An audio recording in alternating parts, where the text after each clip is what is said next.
Nigel Farage questions Keir Starmer's global priorities. What does it mean for Britain? In a recent speech that's generating considerable political attention, Reform UK leader Nigel Farage has openly questioned Labour leader Keir Starmer's international policy agenda, challenging what he describes as an increasing alignment with global institutions over domestic concerns.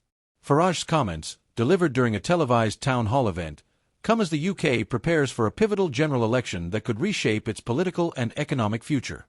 But what exactly did Farage say?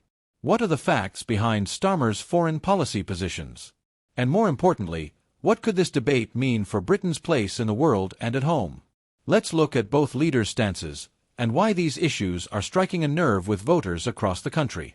Nigel Farage, known for his strong views on sovereignty and national independence, raised concerns about what he sees as a trend within Starmer's leadership: the prioritization of international partnerships over British self-determination. Keir Starmer seems more interested in shaking hands in Brussels and Davos than dealing with the problems we face in Birmingham or Bolton, Farage said during his remarks. Farage pointed specifically to Starmer's support for closer cooperation with the European Union and participation in global economic forums such as the World Economic Forum. He argued that these stances suggest a drift back toward policies that, in Farage's view, limit UK autonomy. However, it's important to note that Farage did not present evidence of any secret deals or hidden agendas. Instead, his statements were part of a wider critique about the direction of Labour's foreign engagement and its alignment with global governance frameworks. Keir Starmer, for his part, has made no secret of his desire to reset Britain's relationships abroad.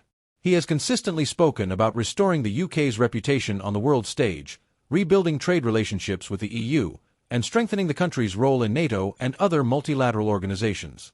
Britain must be a trusted partner again, a country that leads through cooperation, not isolation, Starmer said in a recent foreign policy address.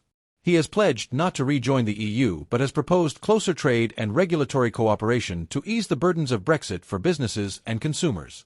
Starmer has also emphasized the need to work with international partners on global challenges such as climate change, cybersecurity, and economic inequality.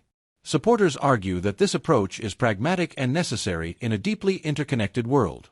Critics, however, view it as a potential rollback of the independence that Brexit sought to achieve.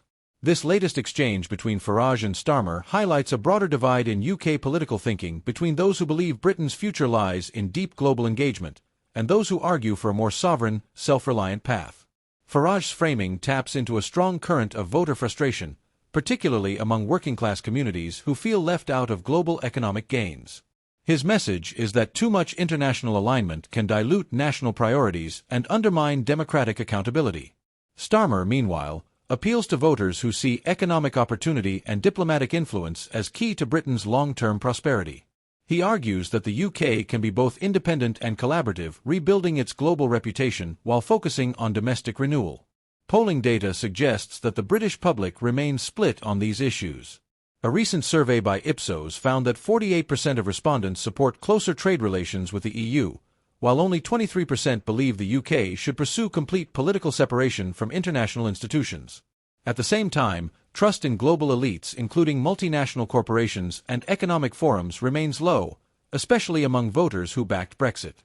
This creates a political space that Farage continues to occupy effectively, positioning himself as a champion of the everyday Briton. Meanwhile, Labour's steady rise in the polls suggests that many voters are warming to Starmer's brand of measured internationalism, particularly in contrast to the instability of recent years. As the next general election looms, the tension between global integration and national focus will likely become a key campaign battleground. While Farage pushes for bold statements on sovereignty and self-governance, Starmer will aim to balance global cooperation with domestic delivery. Ultimately, the question for voters is this: can the UK afford to retreat inward, or must it find a way to lead through partnership in an increasingly complex world? It's not a binary choice, but it is a defining one. The conversation between Farage and Starmer reflects a deeper question about what kind of country Britain wants to be. Do we lean into the global stage, shaping the rules with our allies? Or do we focus on carving out a more independent path, even if that means standing alone? We'd love to hear your thoughts. What matters most to you, global reputation or national self-determination?